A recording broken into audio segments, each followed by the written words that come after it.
নমস্কাৰ আপুনি চাই আছে লাইভ আৱাৰ মই জয়ন্ত মাধৱ গোস্বামী অসমীয়াৰ প্ৰাণৰ শিল্পী জুবিন গাৰ্গৰ হত্যাৰ গোচৰৰ ন্যায় প্ৰক্ৰিয়া আৰম্ভ চাৰ্জশ্বিট দাখিলৰ পিছতে জুবিন গাৰ্গৰ হত্যাৰ গোচৰৰ আজি দ্বিতীয়টো শুনানি সত্ৰ ন্যায়াধীশৰ আদালতত হ'ব জুবিন গাৰ্গৰ হত্যাৰ গোচৰৰ শুনানি ভাৰ্চুৱেলি আদালতত হাজিৰ কৰোৱা হ'ব জুবিন গাৰ্গৰ 7 অভিযুক্তক ভাৰ্চুৱেলি হাজিৰ কৰোৱা হ'ব অভিযুক্ত শ্যাম কানু মহন্ত সিদ্ধাৰ্থ শৰ্মা শেখৰ জ্যোতি গোস্বামী সন্দীপন গাৰ্গ অমৃতপ্ৰভা মহন্ত আৰু 2 নিৰাপত্তাৰক্ষী পৰেশ বৈশ্য নন্দেশ্বৰ বৰাক উল্লেখযোগ্য যে চাৰ্জশ্বিট দাখিলৰ পিছতে 16 ডিচেম্বৰত কামৰূপ মহানগৰ CGM আদালতত হাজিৰ হৈছিল জুবিন গাৰ্গৰ প্ৰথমটো শুনানিৰ সময়ছোৱাত 7 অভিযুক্তক ভাৰ্চুৱেলি হাজিৰ কৰোৱা হৈছিল শৰীৰে আদালতত হাজিৰ কৰোৱা হোৱা নাছিল নিৰাপত্তাজনিত কাৰণত অভিযুক্তৰ বিৰুদ্ধে হত্যাৰ গোচৰ থকাৰ বাবে CGM আদালতে গোচৰটোৰ বিচাৰৰ বাবে সত্ৰ ন্যায়াধীশৰ আদালতলৈ প্ৰেৰণ কৰে আজিও নিৰাপত্তাজনিত কাৰণতে সত্ৰ ন্যায়াধীশৰ আদালতত ভাৰ্চুৱেলি হাজিৰ কৰোৱা হ'ব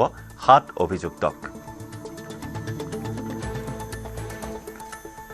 জুবিন গাৰ্গৰ ৰহস্য মৃত্যুৰ চাৰ্জশ্বিট যোৱা 12 ডিচেম্বৰত SITয়ে দাখিল কৰিছিল আৰু সেই চাৰ্জশ্বিটত স্পষ্টকৈ উল্লেখ কৰা হৈছিল জুবিন গাৰ্গক হত্যা কৰাৰ কথা জুবিন গাৰ্গক 4 জনে মিলি হত্যা কৰাৰ কথা স্পষ্টকৈ উল্লেখ কৰা হৈছিল য'ত শ্যাম কানু মহন্তৰ পৰা আৰম্ভ কৰি অমৃতপ্ৰভা মহন্তলৈ লগতে সিদ্ধাৰ্থ শৰ্মা আৰু শেখৰ জ্যোতি গোস্বামী এই 4 জনৰ নাম সন্নিবিষ্ট কৰা হৈছিল অভিযুক্ত হিচাপে 103 ধাৰা আৰোপ কৰা হৈছিল হত্যাকাণ্ডৰ ধাৰা লগোৱা হৈছিল এই 4 জনৰ বিৰুদ্ধে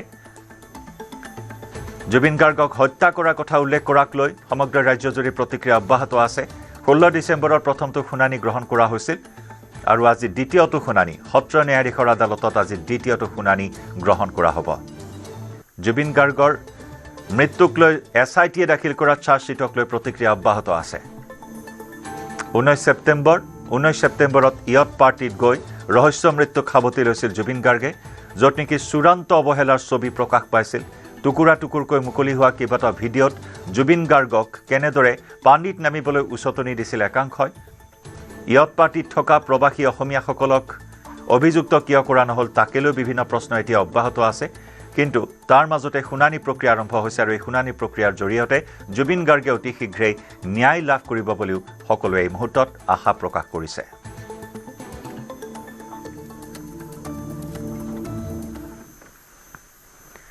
পৰৱৰ্তী খবৰ অসমৰ স্বাস্থ্য খণ্ডত নিযুক্তি আজি 3420 গৰাকীক নিযুক্তি প্ৰদান কৰা হ'ব চিকিৎসা শিক্ষা আৰু গৱেষণা সঞ্চালকালয়ত 1403 গৰাকী স্বাস্থ্য সেৱা সঞ্চালকালয়ত 828 গৰাকী কাৰিকৰী প্ৰাৰ্থী স্বাস্থ্য সেৱা পৰিয়াল কল্যাণত 592 গৰাকী প্ৰাৰ্থী আয়ুষ সঞ্চালকালয়ত 2 গৰাকী কাৰিকৰী প্ৰাৰ্থী খানাপাৰা খেলপথাৰত হ'ব এই নিযুক্তি প্ৰদান অনুষ্ঠান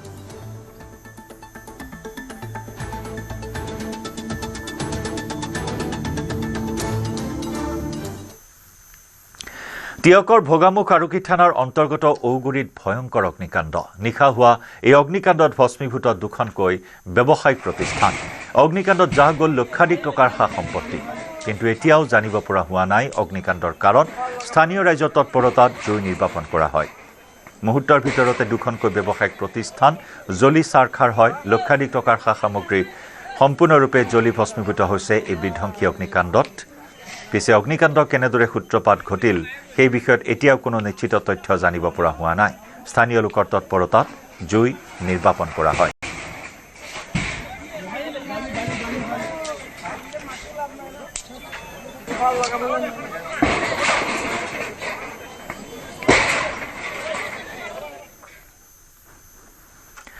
কেন্দ্ৰীয় গৃহমন্ত্ৰী অমিত শ্বাহৰ আগমনৰ প্ৰাক্ষণত আজি বটদ্ৰৱা প্ৰকল্পস্থলী পৰিদৰ্শন কৰিব মুখ্যমন্ত্ৰী হিমন্ত বিশ্ব শৰ্মাই 29 ডিচেম্বৰত কেন্দ্ৰীয় গৃহমন্ত্ৰী অমিত শ্বাহে মুকলি কৰিব বটদ্ৰৱা প্ৰকল্প অমিত শ্বাহৰ ভ্ৰমণৰ পূৰ্বে আজি প্ৰকল্পস্থলী পৰ্যবেক্ষণ কৰিব মুখ্যমন্ত্ৰী ডক্টৰ শৰ্মাই ইয়াৰ পূৰ্বে দেওবাৰে ৰাজ্যিক বিজেপিৰ সভাপতি দিলীপ শইকীয়াই পৰিদৰ্শন কৰিছিল বটদ্ৰৱা প্ৰকল্প উল্লেখযোগ্য যে তদানীন্তৰ মুখ্যমন্ত্ৰী তথা কেন্দ্ৰীয় মন্ত্ৰী সৰ্বানন্দ সোণোৱালৰ তৎপৰতাত বিজেপি নেতৃত্বাধীন চৰকাৰ শাসনলৈ অহাৰ পিছতে গুৰুজনাৰ জন্মস্থানৰ 165 বিঘা ভূমি মিয়াৰ দখলৰ পৰা বেদখলমুক্ত কৰি বটদ্ৰৱা প্ৰকল্প নিৰ্মাণ কাৰ্য শুভাৰম্ভণি কৰিছিল কেন্দ্ৰীয় গৃহমন্ত্ৰী অমিত শ্বাহে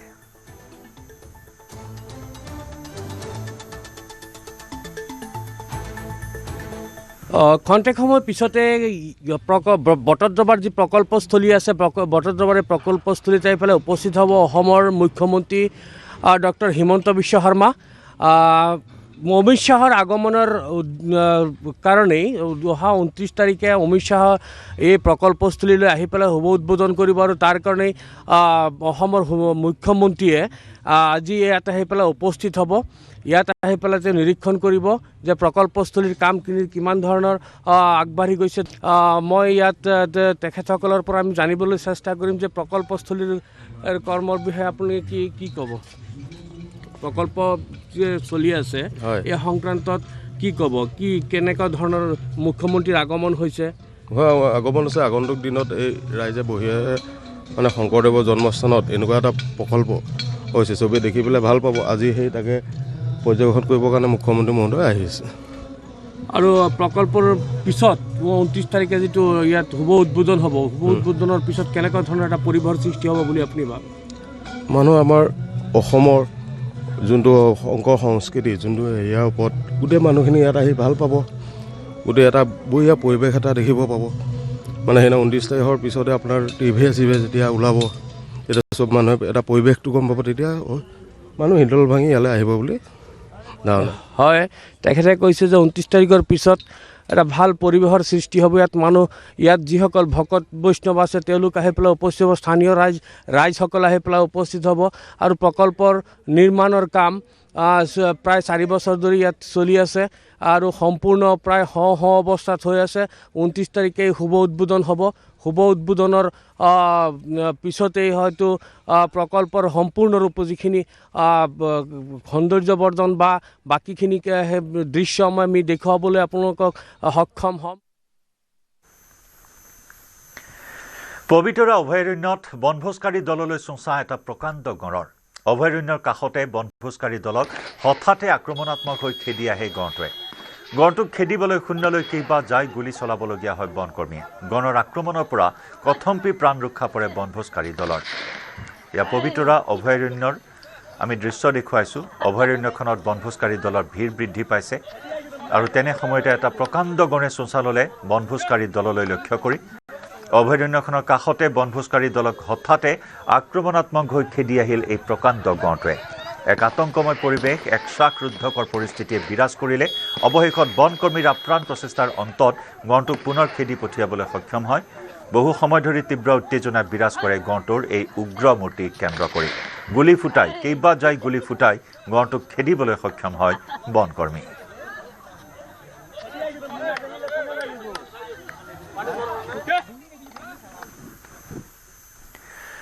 নতুন বছৰৰ প্ৰাকক্ষণত দেশবাসীলৈ নিৰাশাৰ খবৰ। লাখ লাখ ৰেলযাত্ৰীক মাধমাৰ সোধাই 26 ডিচেম্বৰৰ পৰা বৃদ্ধি পাব ৰেলৰ টিকটৰ দাম। বছৰি 600 কোটি টকা ৰাজহ বৃদ্ধিৰ লক্ষ্যৰে প্ৰতি কিলোমিটাৰ হিচাপত ভাড়া বৃদ্ধিৰ সিদ্ধান্ত গ্ৰহণ কৰিছে ৰেল বিভাগে। অৱশ্যে 215 কিলোমিটাৰ পৰ্যন্ত বৃদ্ধি নহয় টিকটৰ দাম। 215 কিলোমিটাৰতকৈ অধিক দূৰত্বৰ যাত্ৰাৰ টিকটৰ দাম বৃদ্ধি পাব।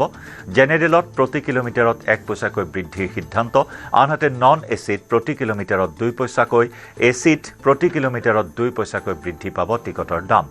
অৱশ্যে 500 কিলোমিটাৰৰ ভ্ৰমণত 10 টকা বৃদ্ধিৰ সিদ্ধান্ত গ্ৰহণ কৰা হৈছে।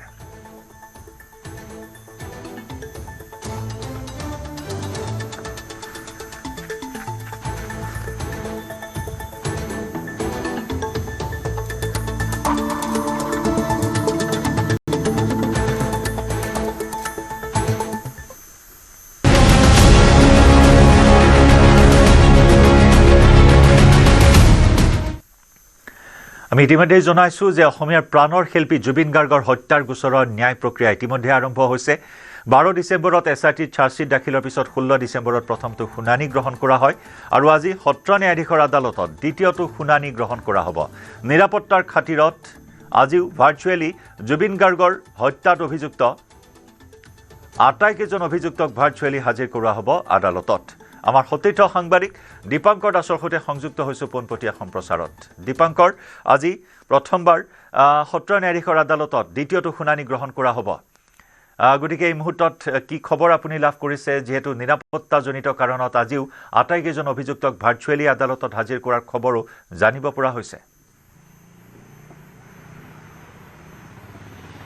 নিশ্চয় জয়ন্ত চাওক গোটেইকেইটা অভিযুক্তৰ বিৰুদ্ধে যিকেইটা BNS সংযুক্ত কৰা হৈছে যি ধাৰাত তেওঁলোকক অভিযুক্ত সজোৱা হৈছে আটাইবোৰৰ ক্ষেত্ৰত চাৰ্জ ফ্ৰেম কৰোৱা হ'ব অৰ্থাৎ CGMত যিখিনি প্ৰাথমিক প্ৰক্ৰিয়া থাকে সেই প্ৰক্ৰিয়াটোৰ গোটেইখিনি গোচৰৰ যিখিনি প্ৰক্ৰিয়া সেয়া আজি হস্তান্তৰ কৰা হৈছিল ছেছন কোৰ্টলৈকে সেয়া আজিৰ দিনটোত সেয়া আৰম্ভ হ'ব কোন অভিযুক্তৰ বিৰুদ্ধে কি ধাৰা সন্নিৱিষ্ট কৰি তেওঁলোকক কোন সাক্ষ্যই কিদৰে সাক্ষ্যদান কৰিছিল আটাইবোৰ তথ্য অভিযুক্তক জনোৱা হ'ব আৰু অভিযুক্তৰ সপক্ষে যুক্তি দিবলৈ যেহেতু অধিবক্তা আছে আৰু সেয়া খুব সহজে গোটেই প্ৰক্ৰিয়াটো আগবাঢ়িব বুলি এটা আশা প্ৰকাশ কৰিব পাৰি কাৰণ চৰকাৰৰ ফালৰ পৰা অধিবক্তাই গোটেই গোচৰটো যেহেতু অৰ্থাৎ বিচাৰ তেওঁলোকে কৰি আছে গতিকে তেনে প্ৰক্ৰিয়াত অভিযুক্তসকলক সপক্ষে কিন্তু কোনো অধিবক্তা নাছিলে কিন্তু যোৱাবাৰ আমি দেখিছিলোঁ CGMত প্ৰথমবাৰৰ বাবে অভিযুক্তসকলৰ সপক্ষে যুক্তি দিবলৈ জ্যেষ্ঠ অধিবক্তা চৰকাৰী অধিবক্তা ধ্ৰুৱজ্যোতি দাস নামৰ এগৰাকী অধিবক্তাৰ নেতৃত্বত আটাইকেইটা অভিযুক্তৰ সপক্ষে যুক্তি দিবলৈ আগবাঢ়ি আহিছিল গতিকে আজি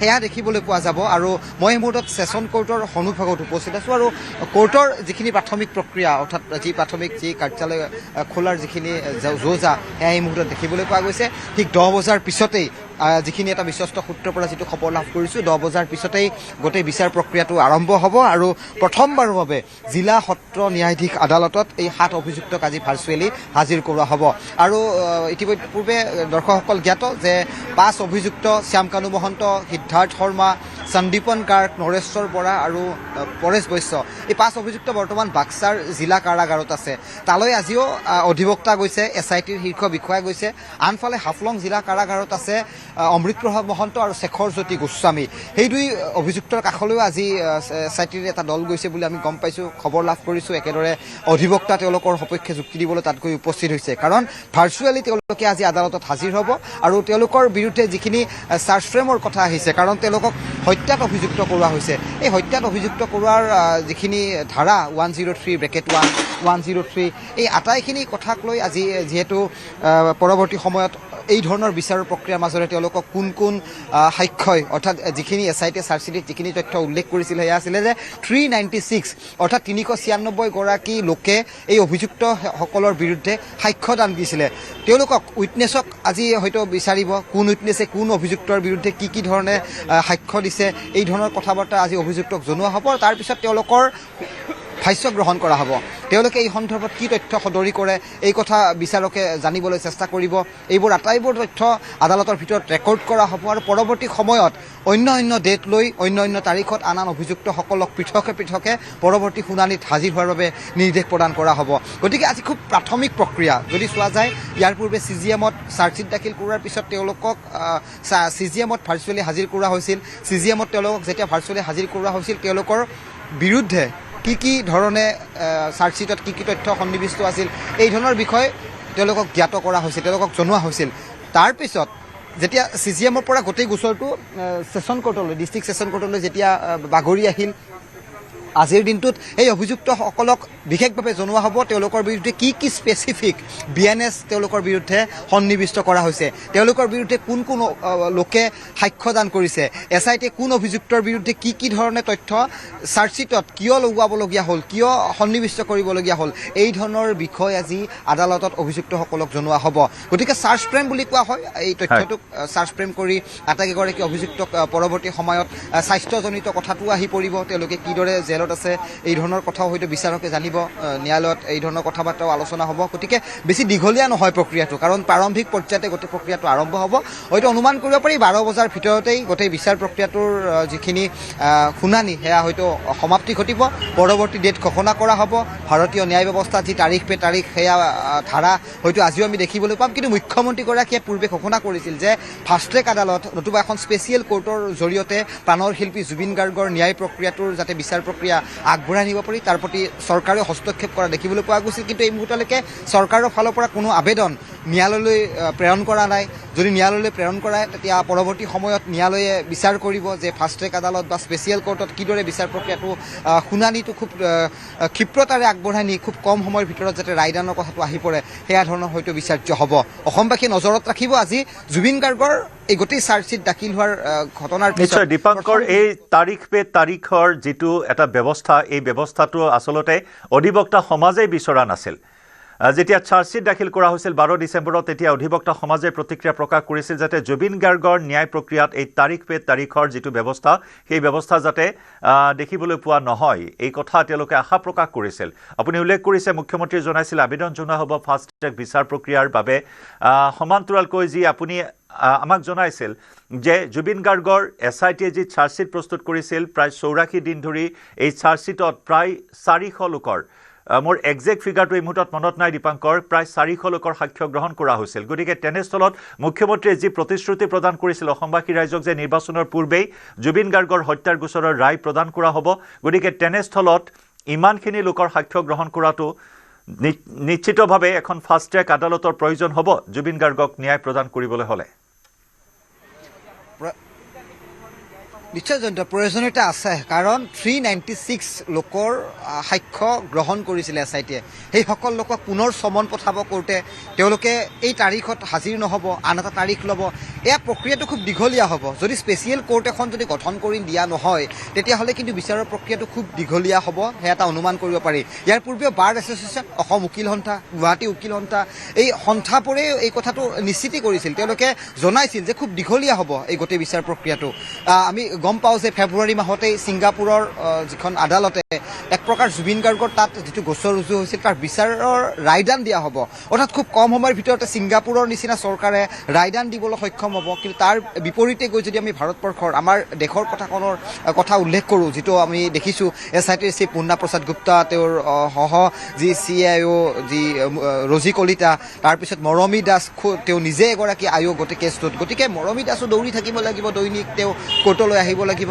আজিও আমি দেখিবলৈ পাম যে মৰমী দাস কোৰ্টলৈ আহিব কাৰণ তেওঁ নিজে হৈছে ইনভেষ্টিগেশ্যন অফিচাৰ তেওঁ আজি উপস্থিত থাকিব লাগিব চৰকাৰৰ ফালৰ পৰা যিখিনি অধিবক্তা নিয়োগ কৰা হৈছে এই অধিবক্তাসকলৰ ওপৰত অসমবাসীয়ে নজৰ ৰাখিব গতিকে খুব দীঘলীয়া হ'ব গতিকে মুখ্যমন্ত্ৰীগৰাকীয়ে যিদৰে কৈছে যে নিৰ্বাচনৰ পূৰ্বে গোটেই গোচৰৰ প্ৰক্ৰিয়াটোৰ যিখিনি ৰায়দানৰ যিখিনি প্ৰক্ৰিয়া থাকে এয়া খুব সোনকালে কৰিবলৈ তেওঁলোকে আগ্ৰহেৰে বাট চাইছে যাৰ বাবে তেওঁলোকে ফাষ্ট ট্ৰেক আদালতৰ বাবে আবেদন কৰিব স্পেচিয়েল কোৰ্টৰ কথাষাৰো মুখ্যমন্ত্ৰীগৰাকীয়ে দোহাৰিছিল গতিকে তাৰ বাবে আবেদন দিব লাগিব কোৰ্টত আৰু চৰকাৰে কেতিয়া আবেদন দিয়ে কেতিয়া সেইখিনি বাস্তৱত অসমবাসীয়ে দেখিবলৈ পায় এয়া নিশ্চয় এটা সময়ৰ ওপৰত নিৰ্ভৰ কৰিব কিন্তু ছেছন কোৰ্টৰ ওপৰত আজি আমি দৃষ্টি নিবদ্ধ ৰাখিম আমি ভিতৰৰ খবৰ দৰ্শকসকলক নন ষ্টপ জনাই যাবলৈ আমি সক্ষম হ'ম কাৰণ দ্বিতীয়বাৰৰ বাবে অভিযুক্ত আজি আদালতত হাজিৰ হ'ব ভাৰ্চুৱেলি তেওঁলোকক ভিডিঅ' কনফাৰেন্সৰ জৰিয়তে তেওঁলোকক হাজিৰ কৰোৱাৰ প্ৰক্ৰিয়াটো ঠিক 10 বজাৰ পিছতে গোটেই প্ৰক্ৰিয়াটো আৰম্ভ হ'ব গতিকে আজি চাৰ্জ ফ্ৰেমৰ কথাটো আছে খুব বেছি দীঘলীয়া নহয় গোটেই শুনানি প্ৰক্ৰিয়াটো আন এটা ডেট দিয়া হ'ব হয়তো 7 অভিযুক্তক পৃথকে আন সময়ত পুনৰবাৰ তেওঁলোকক ছেছন কোৰ্টত যে হাজিৰ কৰা হ'ব সেয়া প্ৰায় নিশ্চিত জয়ন্ত দীপাংকৰ ধন্যবাদ জনাইছোঁ আমি পৰৱৰ্তী সময়ত পুনৰ সংযুক্ত হ'ম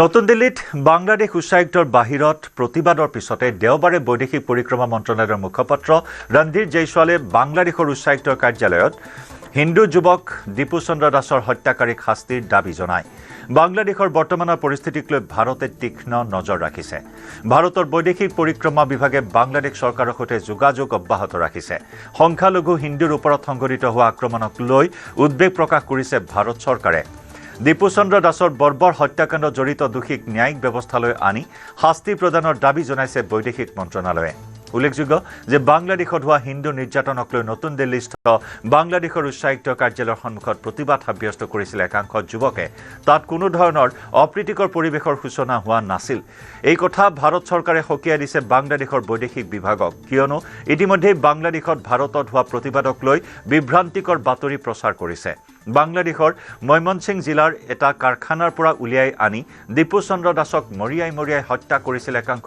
উন্মাদ লোকে পৰৱৰ্তী সময়ত দীপু চন্দ্ৰ দাসৰ মৃতদেহ গছত ওলমাই জ্বলাই দিছিল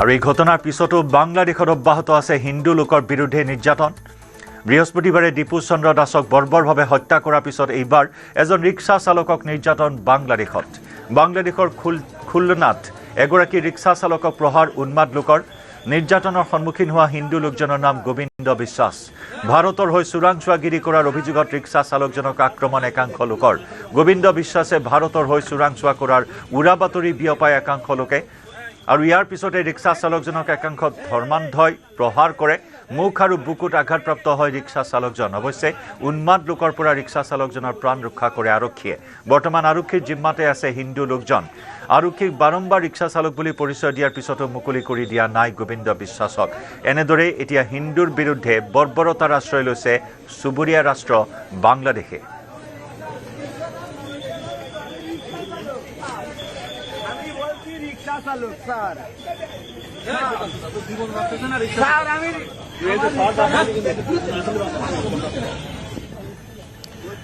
আৰু বাংলাদেশৰ শেহতীয়া এই পৰিস্থিতিক লৈ উদ্বিগ্ন RSS প্ৰধান মোহন ভাগৱত বাংলাদেশত সংখ্যালঘু হিন্দুসকল বৰ্তমান পৰিস্থিতি বাংলাদেশত কিছু পৃথক আৰু কঠিন এনে সময়ত সুৰক্ষাৰ স্বাৰ্থত হিন্দুসকল ঐক্যবদ্ধ হৈ থকা উচিত বাংলাদেশৰ হিন্দু লোকলৈ এই আহ্বান RSS প্ৰধান মোহন ভাগৱতৰ বাংলাদেশৰ হিন্দুসকলক বিশ্বৰ প্ৰতিটো প্ৰান্তৰৰ হিন্দু লোকে সহায় কৰা উচিত বুলি উল্লেখ কৰে মোহন ভাগৱতে হিন্দুসকলৰ বাবে একমাত্ৰ ৰাষ্ট্ৰ ভাৰত চৰকাৰে বাংলাদেশৰ ক্ষেত্ৰত পদক্ষেপ লোৱা উচিত চৰকাৰে কিবা এটা কৰাৰ প্ৰয়োজনীয়তা আছে বুলি কয় মোহন ভাগৱতে পশ্চিমবংগক লৈও চিন্তিত RSS প্ৰধানগৰাকী পশ্চিমবংগতো হিন্দুসকলক একত্ৰিত হোৱাৰ আহ্বান জনালে मोहन भागवते सब में होती तो ऐसा होता नहीं सब में संवेदना होनी चाहिए और जो गलत परिस्थिति है उसको बदलने के लिए सबने मिलकर काम करना चाहिए सामाजिक दृष्टि से देखने वाला मैं इसका उत्तर ऐसे ही दूंगा हिंदुओं की दुर्दशा कब समाप्त होगी वहां माइनॉरिटी है एकदम वहां जरा कठिन है फिर भी जो मैक्सिमम बचाव हो सकता है उसके लिए वहां के हिंदू को इकट्ठा रहना पड़ेगा और दुनिया भर के हिंदुओं को अपनी मर्यादा में रहकर उनकी कितनी मदद कर सकते हैं जो और जितनी कर सकते हैं उतनी सब करनी पड़ेगी हमको भी करनी पड़ेगी और हम तो वो कर रहे हैं बाकी हिंदुओं का एक ही देश है भारत देश तो भारत की सरकार को इसका संज्ञान लेना पड़ेगा कुछ करना पड़ेगा कुछ कर भी रहे होंगे कुछ बातें बताई जाती है कुछ बताई नहीं जा सकती परिणाम कभी होते कभी नहीं होते लेकिन करना तो पड़ेगा और इधर हम लोगों को संगठित होके समाज के नाते पक्का खड़ा रहना पड़ेगा एक संघ हिंदू समाज अगर खड़ा होता है तो बंगाल में परिस्थिति बदलने के लिए कोई समय लगेगा नहीं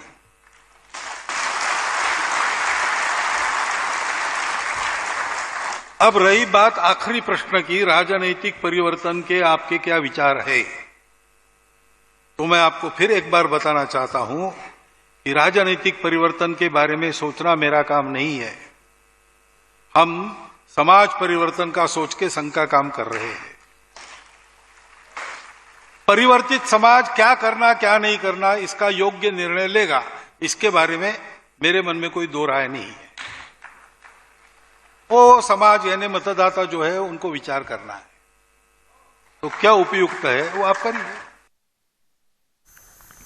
বৃহস্পতিবাৰে নিশা বাংলাদেশত হিন্দু যুৱক দীপু চন্দ্ৰ দাসক কৰা হত্যা সন্দৰ্ভত পোহৰলৈ আহিছে বিস্ফোৰক তথ্য কোনো ধৰণৰ ইছলাম বিদ্বেষী মন্তব্য কৰা নাছিল দীপু চন্দ্ৰ দাসে সামাজিক মাধ্যমতো ইছলাম ধৰ্মক লৈ কৰা নাছিল কোনো বিতৰ্কিত মন্তব্য বাংলাদেশত বিনা দুৰ্ঘট বৰ্বৰভাৱে হত্যা কৰিছিল দীপু চন্দ্ৰ দাসক হিন্দু যুৱকজনে কৰা নাছিল কোনো ধৰণৰ আপত্তিজনক মন্তব্য উগ্ৰ আৰু ধৰ্মান্ধৰ আসুৰিক তৃপ্তিৰ শিকাৰ হৈছিল দীপু চন্দ্ৰ দাস বৃহস্পতিবাৰে নিশা বাংলাদেশত হিন্দু যুৱক দীপু চন্দ্ৰ দাসক কৰা হত্যা সন্দৰ্ভত পোহৰলৈ আহিছে বিস্ফোৰক তথ্য কোনো ধৰণৰ ইছলাম বিদ্বেষী মন্তব্য কৰা নাছিল দীপু চন্দ্ৰ দাস সামাজিক মাধ্যমতো ইছলাম ধৰ্মক লৈ কৰা নাছিল বিতৰ্কিত মন্তব্য বাংলাদেশৰ ৰেপিড একশ্যন বেটেলিয়নৰ কমাণ্ডাৰে সংবাদ মাধ্যমক জনাইছে এই তথ্য কিন্তু ইছলাম বিদ্বেষী মন্তব্যৰ মিছা অভিযোগ তুলি বৰ্বৰভাৱে একাংশ উন্মাদে হত্যা কৰিলে দীপু চন্দ্ৰ দাসক পাশবিক চৰিত্ৰ পোহৰলৈ আহিছিল ধৰ্মান্ধৰ। দীপু দাসৰ শদেহ উলংঘ কৰি এজোপা গছত ওলমাই জ্বলাই দিছিল ধৰ্মান্ধ একাংশ মুছলমানে। এই ভিডিঅ' পোহৰলৈ অহাৰ পিছতে সৃষ্টি হৈছিল প্ৰতিক্ৰিয়া। দীপু চন্দ্ৰ দাসক হত্যা কৰা প্ৰতিটো নৰপিশাচক শীঘ্ৰে গ্ৰেপ্তাৰৰ দাবী ভাৰতৰ কেন্দ্ৰীয় বৈদেশিক মন্ত্ৰালয়ে। বাংলাদেশৰ পৰিস্থিতি সূক্ষ্মভাৱে নিৰীক্ষণ কৰি থকা হৈছে বুলি জনালে বৈদেশিক মন্ত্ৰালয়ৰ মুখপাত্ৰ ৰণধীৰ জয়ছৱালে। ইপিনে বাংলাদেশৰ শেহতীয়া পৰিস্থিতিক লৈ সতৰ্কতা অৱলম্বন ত্ৰিপুৰাত। ত্ৰিপুৰা সুৰক্ষা সন্দৰ্ভত তৎপৰ মুখ্যমন্ত্ৰী মানিক সাহা। এখন বাংলাদেশের যে পরিস্থিতি আমাদের আরো বেশি নজর রাখতে হবে। বিভিন্ন জায়গায় কমিউনাল এলিমেন্ট আছে অনেকগুলো, যারা কিন্তু দাঙ্গা লাগানোর চেষ্টা করতে পারে। সোশ্যাল মিডিয়াতে কি বলছে, সেখানে সাইবার ক্রাইম বা তাদেরকে নজর রাখতে বলেছে। কোনো অবস্থায় এগুলো কিন্তু আমরা করতে দেব না। আনহাতে শ্বৰীফ উছমান হাদিৰ মৃত্যুৰ পিছত বাংলাদেশত উত্তেজনা বৃদ্ধি পাইছে। এই অশান্ত পৰিস্থিতিৰ ফলত যাতে কোনো প্ৰকাৰে ভাৰতত প্ৰভাৱ নপৰে তাৰ বাবে সীমান্তত সতৰ্কতা অৱলম্বন কৰিছে সীমান্তৰক্ষী বাহিনীয়ে। প্ৰশাসন আৰু BSFৰ মতে অনুপ্ৰৱেশৰ ক্ষেত্ৰত বৰাক উপত্যকাৰ কাছাৰ জিলাৰ সীমান্ত অত্যন্ত স্পৰ্শকাতৰ, যাৰ ফলত নিশা অতিৰিক্ত টহল আৰম্ভ কৰা হৈছে সীমান্ত অঞ্চলত আৰু সন্দেহজনক ব্যক্তিৰ ওপৰত তীক্ষ্ণ নজৰ ৰখা হৈছে। সীমান্ত অঞ্চলত কোনো অচিনাকি মুখ বা সন্দেহজনক গতিবিধি লক্ষ্য কৰিলে তৎক্ষণাৎ BSF বা আৰক্ষী প্ৰশাসনক অৱগত কৰিবলৈ সাধাৰণ ৰাইজক আহ্বান জনোৱা হৈছে। ইফালে কাছাৰ জিলাৰ কাটিগড়াত নাটানপুৰ অঞ্চলত ভাৰত বাংলাদেশ সীমান্তত কঠোৰ নিৰীক্ষণ কৰা হৈছে। 170 নং বেটেলিয়নৰ তত্বাৱধানত দিনে নিশাই নিৰাপত্তা ব্যৱস্থা কটকটীয়া কৰি তোলা হৈছে। পুৰুষ জোৱানৰ লগতে মহিলা জোৱানেও সীমান্তত টহল দিছে। কাছাৰ জিলাৰ সীমান্তত BSFৰ জোৱানৰ সংখ্যা বৃদ্ধি কৰা হৈছে। সীমান্তত thermal camera, night vision camera, CCTV আৰু ড্ৰোনৰ সহায়ত 24 ঘণ্টাই নিৰীক্ষণ কৰি আছে BSFে। BSFৰ লগতে দ্বিতীয় লাইনৰ সুৰক্ষা বাহিনীকো সষ্টম কৰি ৰখা হৈছে। News desk report, news 18 Assam north east. ভাৰতৰ বিৰুদ্ধে মিথ্যাচাৰ আৰু বিভ্ৰান্তিমূলক বাতৰি প্ৰচাৰত লিপ্ত হৈছে বাংলাদেশৰ একাংশ সংবাদ মাধ্যম। বাংলাদেশৰ সংবাদ মাধ্যমৰ প্ৰপাগাণ্ডাৰ বিৰুদ্ধে কঠোৰ ভাৰতৰ বৈদেশিক মন্ত্ৰণালয়। 20 ডিচেম্বৰত দিল্লীস্থিত বাংলাদেশৰ উচ্চায়ুক্তৰ কাৰ্যালয়ৰ সন্মুখত প্ৰতিবাদ কৰিছিল একাংশ ভাৰতীয়ই। হিন্দু যুৱক দীপু চন্দ্ৰ দাসক বৰ্বৰভাৱে কৰা হত্যাৰ বিৰুদ্ধে প্ৰতিবাদ সাব্যস্ত কৰিছিল ভাৰতীয়ই। সমান্তৰালকৈ বাংলাদেশত সংখ্যালঘু নিৰাপত্তা নিশ্চিত কৰিবলৈ দাবী উত্থাপন কৰিছিল প্ৰতিবাদকাৰীসকলে। কিন্তু প্ৰতিবাদ সন্দৰ্ভত মিথ্যাচাৰৰ আশ্ৰয় লৈছে একাংশ বাংলাদেশৰ সংবাদ মাধ্যমে। ভাৰতীয় প্ৰতিবাদকাৰীয়ে বাংলাদেশৰ উচ্চায়ুক্তৰ কাৰ্যালয় ভাঙি দিবলৈ উদ্যত হৈছিল বুলি বাতৰি সম্প্ৰচাৰ কৰিছিল বাংলাদেশী সংবাদ মাধ্যমে। নিৰাপত্তাহীনতাত বাংলাদেশৰ উচ্চায়ুক্ত বুলিও প্ৰচাৰ কৰে বাংলাদেশী সংবাদ মাধ্যমে। বাংলাদেশৰ সংবাদ মাধ্যমৰ এই কাৰ্যত ক্ষুব্ধ ভাৰতৰ বৈদেশিক মন্ত্ৰণালয়। বৈদেশিক মন্ত্ৰণালয়ে এই সন্দৰ্ভত জাৰি কৰিছে এটা বিবৃতি। বৈদেশিক মন্ত্ৰণালয়ৰ বিবৃতি অনুসৰি 20ৰ পৰা 25 গৰাকী যুৱক যুৱতীয়ে সাব্যস্ত কৰিছিল প্ৰতিবাদ। প্ৰতিবাদৰ সমগ্ৰ দৃশ্য বন্দী হৈছে কেমেৰাত। প্ৰতিবাদকাৰীয়ে কোনো ধৰণৰ হিংসাত্মক পন্থা গ্ৰহণ কৰা নাছিল। ভিয়েনা কনভেনশ্যন অনুসৰি বিদেশৰ উচ্চপদস্থ ব্যক্তিক সুৰক্ষা দিবলৈ ভাৰত প্ৰতিজ্ঞাবদ্ধ বুলি উল্লেখ কৰিলে বিবৃতি জাৰি কৰি বৈদেশিক মন্ত্ৰণালয়ে। একাংশ বাংলাদেশী সংবাদ মাধ্যমৰ কাৰ্যক গৰিহণা ভাৰতীয় বিদেশ মন্ত্ৰণালয়ৰ। ইপিনে বাংলাদেশৰ শেহতীয়া পৰিস্থিতি সন্দৰ্ভত তীক্ষ্ণ নজৰ ৰখা বুলি বিবৃতিত উল্লেখ বিদেশ মন্ত্ৰণালয়ৰ মুখপাত্ৰ ৰণধীৰ জয়ছৱালৰ।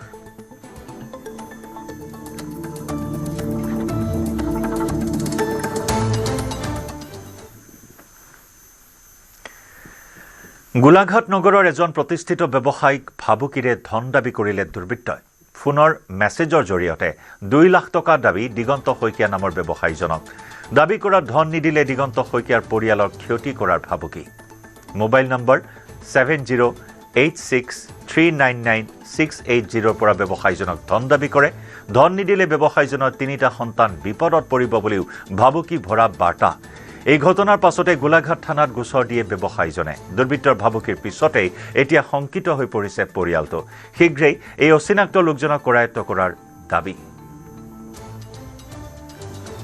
ফোন নম্বৰৰ পৰা মোলৈ SMS আহিছে ৰাতিপুৱাই, আহি পেলাই কৈছে যে আপোনাৰ ল'ৰা ছোৱালীকেইটা যদি সুৰক্ষা বিচাৰে তেতিয়াহ'লে মোক 2 লাখ টকা দিব লাগিব আৰু নিৰ্দিষ্ট জেগা দিম, আপুনি দিব। এই বিষয়ে পুলিচক কোনো ধৰণৰ অৱগত নকৰিব। মই ফোন নাম্বাৰটো পাইছোঁ। ফোন নাম্বাৰটো হ'ল আপোনাৰ ফোন নম্বৰটো ট্ৰু কলাৰত আহোঁতে আহিছে মালতী হাজৰিকা, ফোন নম্বৰ হ'ল 7086399680।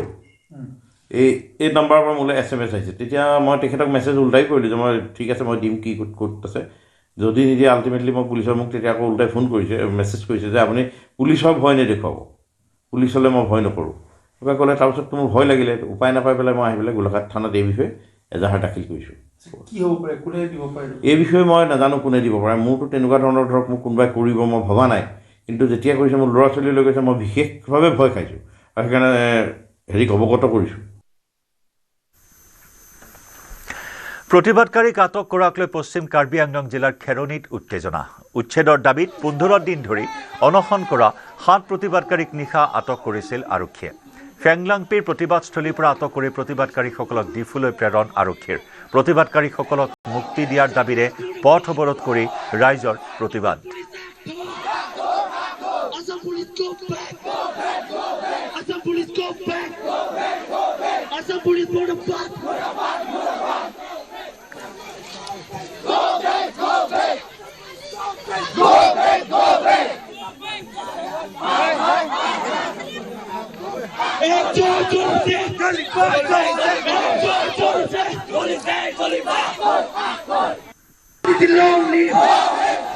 কথাটো তেনেকুৱা হ'ল মানে আমাৰ কাৰ্বি আংলং টিম কাৰ্বি আংলং আৰু আমাৰ যোনটো হাংগাৰ ষ্টেক আমি আন্দোলন প্ৰতিবাদ কৰি আছোঁ। আজি মানে আলোচনা কৰা কথা আছে, গতিকে ৰাতি কি আচানক কি হ'ল মানে ইহঁতক মানে কিডনেপ কৰি লৈ অনাটো আমিও মানে ইমানখিনি গম পোৱা নাই। হ'লে আমি যিমানখিনি জানে ইমানখিনিতো আমি কৈ দিছোঁ যে যোৱাকালি আলোচনা মতে মেছেজ পোৱা মতেতো মানে ডিছকাশ্যন হ'ব, মানে ডিছকাশ্যন হৈ মানে ইহঁতে হাংগাৰ ষ্টেকটো উঠাব, সেইটো কথা আছিলে। সেইটো কথাৰ ভিতৰত ইহঁতে আমাৰ CM কোনে এইবিলাক ল' এণ্ড অৰ্ডাৰ পঠাই কিনি ডাইৰেক্ট ফুচ বিনা আলোচনা কৰি ইহঁতৰ উঠাই লৈ অনাটো এইটো আমি মানে কি ক'ম আৰু মানে শান্তি নহয়, মানে সন্তুষ্ট নহয়, মানে এই কথা লৈ মানে ৰাইজৰ মানে আন্দোলন প্ৰতিবাদ এতিয়ালৈকে চলি আছে আমাৰ খেৰণী পুলিচ ষ্টেচন। 15 দিন ধৰি অনশন কাৰ্যসূচী ৰূপায়ণ কৰিছিল। উচ্ছেদৰ দাবীত এই অনশনৰ কাৰ্যসূচী ৰূপায়ণ কৰিছিল যদিও 7 প্ৰতিবাদকাৰীক নিশা আটক কৰা হ'ল আৰু তাৰেই প্ৰতিবাদত এনেদৰে বিক্ষোভ প্ৰদৰ্শন কৰা পৰিলক্ষিত হৈছে। আমাৰ সতীৰ্থ সাংবাদিক প্ৰণৱ শৰ্মাৰ সৈতে সংযুক্ত হৈছোঁ। প্ৰণৱ, বৰ্তমান পৰিস্থিতি কেনেকুৱা প্ৰতিবাদৰ?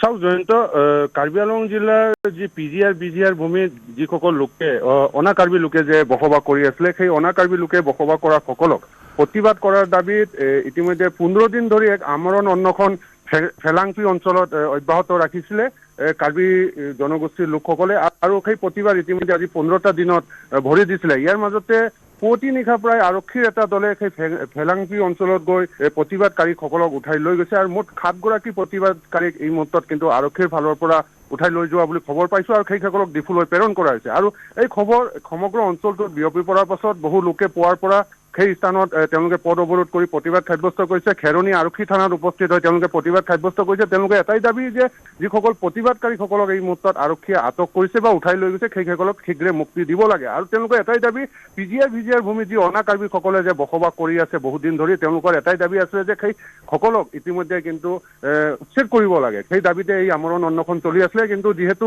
বৰ্তমান আমৰণ অন্বেষণস্থলীৰ পৰা প্ৰতিবাদকাৰীসকলক আটক কৰা হৈছে বা উঠাই লৈ গৈছে, ইয়াক লৈ কিন্তু এই মুহূৰ্তত কিন্তু চেপা উত্তেজনা বিৰাজ কৰি থকা দেখা গৈছে খেৰণী অঞ্চলত। জয়ন্ত, ধন্যবাদ প্ৰণৱ।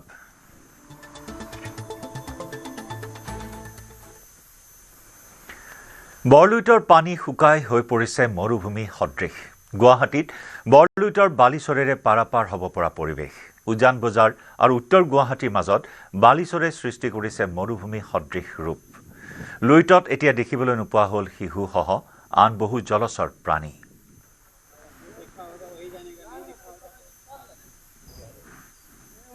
ব্ৰহ্মপুত্ৰ উপত্যকাৰ এতিয়া লোকসকলৰ চিন্তাৰ বিষয় হৈ পৰিছে।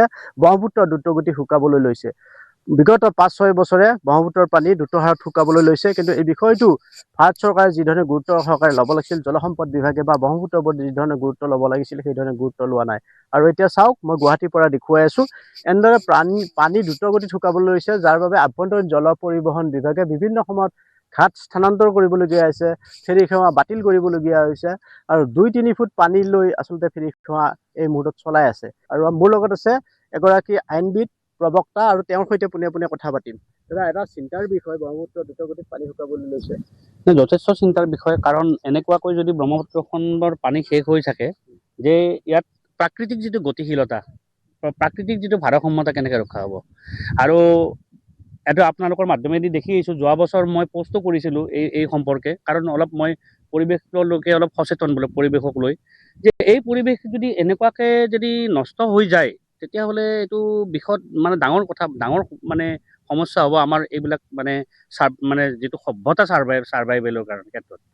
গতিকে দেখিছোঁ যে নদীৰ ওপৰত বান্ধ হৈ আছে, ব্ৰহ্মপুত্ৰ নদীৰ ট্ৰিবিউটৰীবিলাকৰ উপনৈবিলাকৰ ওপৰত বান্ধ হৈ আছে।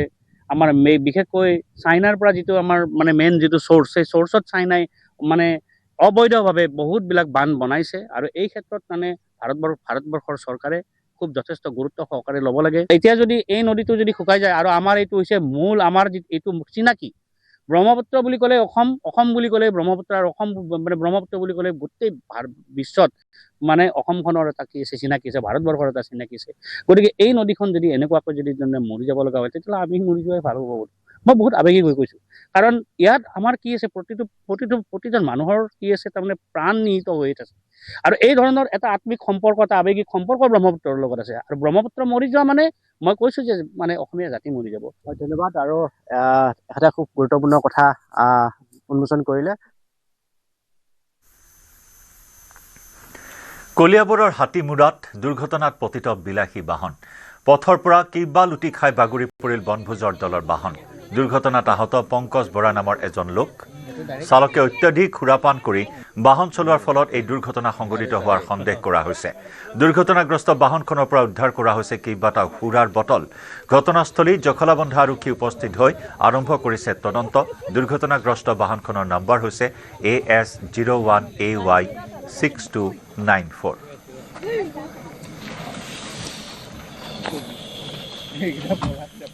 জানো গাড়ীটো কেনেকৈ পল্টি মাৰিলে, মই ঘৰৰ পৰা শুনি পালোঁ, তেতিয়াই আমি দৌৰি আহি পেলাই চাইছোঁ ইয়াত পৰি গৈছে। মানুহটো কৈছে বচা বচা বুলি, আমি কেনেকৈ মাইকী মানুহ বচাম। পিছত ল'ৰা মানুহকেইটা আহিলে, তেতিয়া টানি পেলাই দৰ্জা খুলি পেলাই ওলালে। কেইটা মানুহ আছিলে? এটাই মানুহ আছিলে গাড়ীটো। কোনফালৰ পৰা আহিছিলে গাড়ীখন? গাড়ীটো এই পাৰৰ পৰা হাতীমৰাৰ পৰা। পিকনিক খাই আহিছে? জানো পিকনিক খাইছে নে কি খাইছে এইটো নাজানো আমি।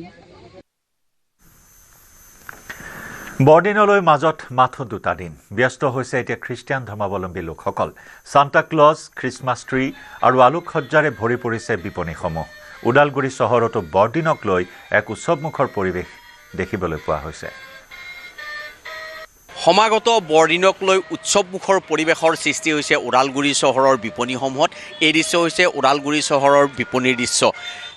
খ্ৰীষ্টমাছৰ কাৰণে ওদালগুৰি চহৰৰ যিসমূহ বিপণী আছে, সেই বিপণীসমূহত এক্সমাছ ট্ৰিৰ পৰা আৰম্ভ কৰি সান্তা ক্লজলৈকে এইদৰে আচলতে নাচি থকা সান্তা ক্লজৰ পৰা আৰম্ভ কৰি যি ষ্টাৰ বিভিন্ন খ্ৰীষ্টমাছৰ সামগ্ৰীসমূহেৰে ভৰি পৰিছে এই বিপণীসমূহ। কিছু লোক আছে, তেওঁলোকৰ পৰা মই পোনে পোনে জানিবলৈ চেষ্টা কৰিম।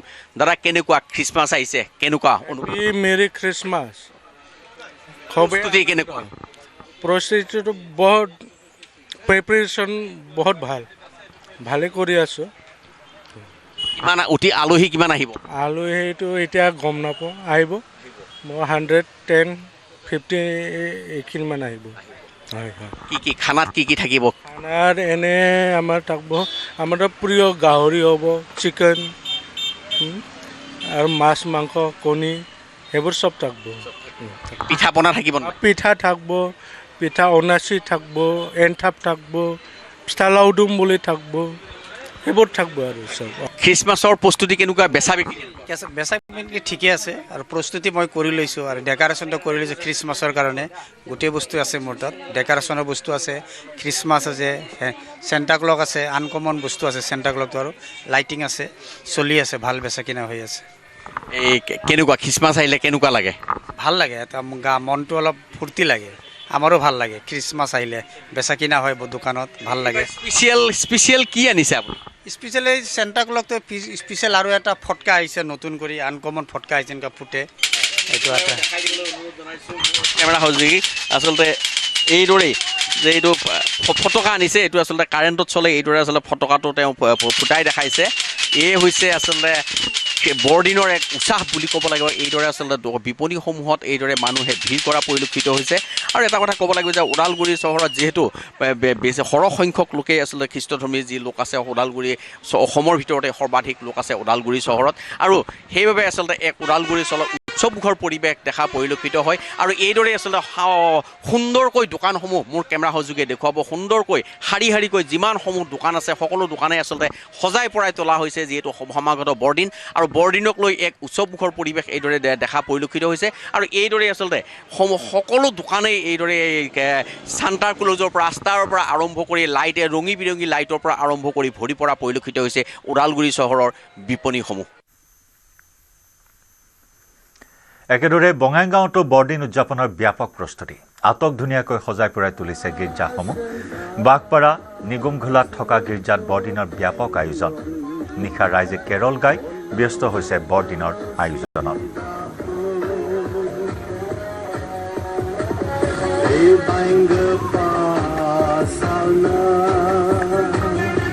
বড়দিন আৰু বেছি দিন নাই।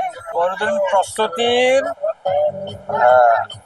ভিত্তি কৰি আজি কেৰল আমাৰ যীশুখ্ৰীষ্টৰ যি জন্ম, সেই জন্মৰ মেছেজটো দিয়াৰ কাৰণে প্ৰত্যেক গাঁৱে গাঁৱে আমি যীশুখ্ৰীষ্টৰ বাণী শুনাই আছো।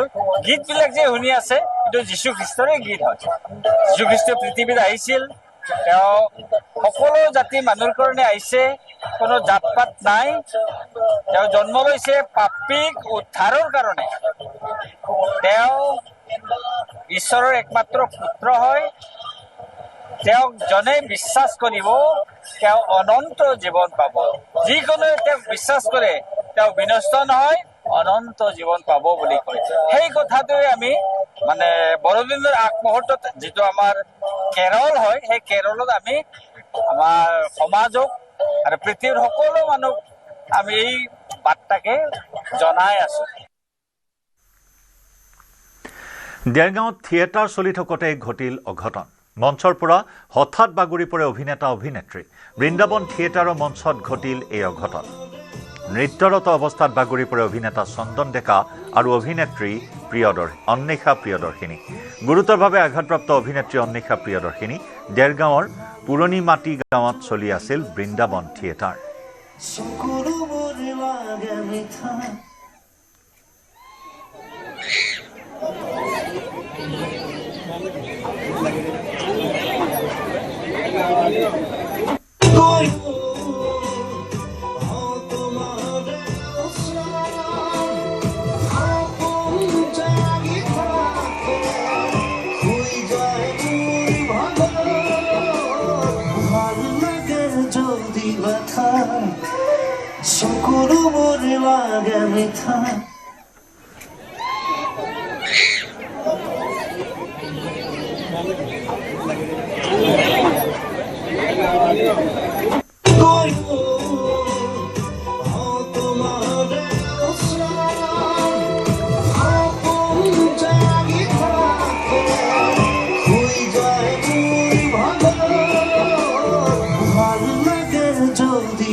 এদিনীয়া ফৰ্মেটৰ 1 নম্বৰ বেটাৰ ৰোহিত শৰ্মাৰ ODI ভৱিষ্যত কি হ'ব? অৱসৰৰ কথা চিন্তা কৰিছে নেকি ৰোহিত শৰ্মাই? 38 বছৰীয়া মুম্বাইৰ তাৰকাজনে 2025 বৰ্ষত ভাৰতৰ হৈ সৰ্বমুঠ 14খন এদিনীয়া মেটছত অংশগ্ৰহণ কৰিছে, য'ত তেওঁ সংগ্ৰহ কৰিছে সৰ্বমুঠ 650 ৰান, য'ত 2টাকৈ শতৰান আৰু 4টাকৈ অৰ্ধশতৰান সন্নিৱিষ্ট আছে। শেহতীয়াকৈ ভাৰত অষ্ট্ৰেলিয়াৰ মাজত হোৱা শৃংখলাটো ৰোহিতে চমকপ্ৰদ প্ৰদৰ্শনৰ বাবে মেন অৱ দ্য ছিৰিজ লাভ কৰিছে। অষ্ট্ৰেলিয়া ছিৰিজৰ পূৰ্বে ৰোহিতে অৱসৰ ল'ব বুলি চলিছে ব্যাপক চৰ্চা। ICC চেম্পিয়ন ট্ৰফিৰ পূৰ্বে ৰোহিত শৰ্মাক অধিনায়ক পদৰ পৰাও আঁতৰাই দিয়া হৈছিল। কিন্তু সকলো চৰ্চাৰ যেন প্ৰত্যুত্তৰ অষ্ট্ৰেলিয়াৰ সৈতে হোৱা শেহতীয়া শৃংখলাত ৰোহিতে দিলে। গুৰুগ্ৰামত ৰোহিত শৰ্মাই নিজৰ ক্ৰিকেট কেৰিয়াৰক লৈ এক ডাঙৰ ইংগিত দিলে। ৰোহিতে ক'লে, যিমান দিনলৈকে সম্ভৱ সিমান দিনলৈকে মই ক্ৰিকেটত মনোনিৱেশ কৰি যাম। মোৰ জীৱন এনেকুৱাই আছিল। আৰম্ভণিতেই মই বহু প্ৰত্যাহ্বানৰ সন্মুখীন হৈছিলোঁ প্ৰতিটো প্ৰত্যাহ্বানক মই এটা সুযোগ হিচাপেহে গণ্য কৰোঁ মই নিজৰ লগতে সদায় যুঁজ কৰোঁ এতিয়াও অৱসৰৰ কথা ভবা নাই